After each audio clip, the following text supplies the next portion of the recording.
Hello guys, welcome you all. Question number 4 solve करते हैं objective 2 का chapter number 17। Huygens principle of secondary wavelets में be used to find the velocity of light in vacuum. बिल्कुल गलत, ठीक है ना। Velocity of light in vacuum को फाइंड करने के लिए अपने को वैक्यूम की परमिटिविटी और परमिएबिलिटी की ज़रूरत पड़ती है, ठीक है ना। हाइजेंस कंस्ट्रक्शन किसी काम का नहीं है उसमें, ठीक है ना। हाइजेन का लाइट की स्पीड निकालने में कोई कंट्रीब्यूशन नहीं है, ठीक है। तो ए तो गलत हो गया। Explain the particle behaviour of light, तो भाई ये इसका तो सवाल ही नहीं उठता। हाइजेन तो ये बोलता था कि लाइट इज़ अ वेव, है ना। तो हाइजेन से संबंधित कोई भी बात क्या पार्टिकल बिहेवियर को एक्सप्लेन करेगी? बिल्कुल नहीं, है ना। ये भी गलत हो गया। इनफैक्ट हाइजेन का जो भी सेकेंडरी वेवलेट का कंसेप्ट है या जो हाइजेन का जो कंस्ट्रक्शन है वो पूरा का पूरा वेव नेचर पे आधारित है, ठीक है। तो बी ऑप्शन तो गलत है। Now see, find the new position of a wave front, बिल्कुल सही बात है। जैसे हाइजेन कंस्ट्रक्शन क्या कहता है, मान लो ये फर्स्ट सोर्स ऑफ लाइट है, प्राइमरी सोर्स ऑफ लाइट, इसमें से लाइट निकल रही है, ठीक है। तो हम ऐसे वेव फ्रंट बनाएंगे और वेव फ्रंट में भी अपन ऐसे पॉइंट्स बनाएंगे, ठीक है। और ये पॉइंट्स क्या करेंगे, secondary sources of wave front की तरह बिहेव करेंगे और इससे अपन ऐसे तरीके से वेव फ्रंट बनाते हैं, ठीक है ना। ऐसा बनता है।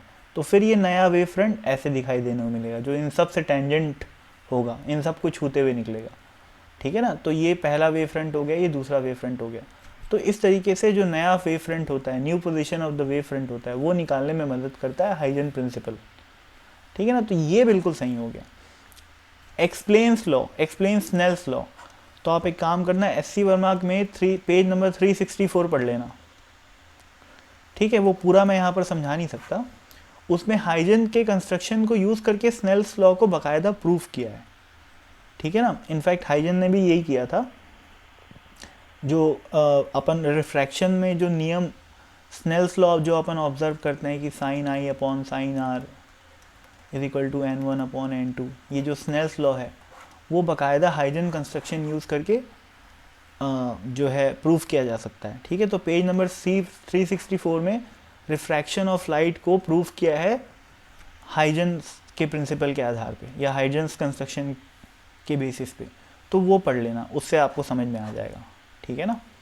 और ये तो यार देखो, ये कोई आपको वो कोई एग्ज़ाम में नहीं पूछने वाला है, जेई नीट में ये सब नहीं पूछेगा कि बनाओ हाइजेन का और प्रूफ करो, कोई सब्जेक्टिव पेपर तो होता नहीं है। तो ये तो जनरल नॉलेज का सवाल है एक्चुअल में, है ना। मतलब फिज़िक्स का जो जनरल नॉलेज होता है वो, कि भाई हाइजेन ने प्रूफ किया था स्नेल्स के नियम को, ठीक है ना। तो या ऐसा बोलना चाहिए कि हाइजेंस कंस्ट्रक्शन को यूज़ करके अपन स्नेल्स लॉ को प्रूफ कर सकते हैं। ये बात आपको पता होनी चाहिए, ये फैक्ट है। तो आप इसका जवाब दे सकते हो, ठीक है ना। सी और D is the right answer. तो थैंक यू।